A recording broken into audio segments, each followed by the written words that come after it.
வாழ்வோம் வாழ்விப்போம். நாவுங்க சூசி இறைவன் ஞானவெளி மெய்பிரான் நனச்சித்தர் அவர்களின் சிந்தனை துளிகள்.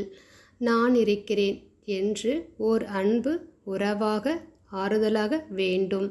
ஆபத்து நேரத்தில் கை கொடுக்கவும் மனம் திறந்து பேசி உண்மையெல்லாம் கொட்டி அழுவதற்கு தனக்கு தானே தைரியமாக இருக்க எனக்கு ஒரு ஆள் இருக்கிறது என்ற பாதுகாப்பு உணர்வும் இருமாப்பும் எப்போதும் வேண்டும். வாழ்வை பயமின்றி கழிக்கவும் வாழ்வின் உச்சத்தை எட்டி பிடிக்கவும் தேடு தேடு உனக்கு நான் இருக்கிறேன் என்ற அந்த உறவை.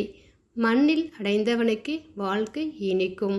உருவமோ அருவமோ உன்னை வழிநடத்த வேண்டும். உள்ளம் பாரமின்றி உதவும் குணத்தோடு உயிரையெல்லாம் நேசித்தால் தனிமை என்பது தொலைந்து போகும். அடிமனதில் வழிகாட்டும் குரல் கேட்க ஆரம்பித்தாலே உனக்கு நிகர் யார்? வாழ்வோம் வாழ்விப்போம்.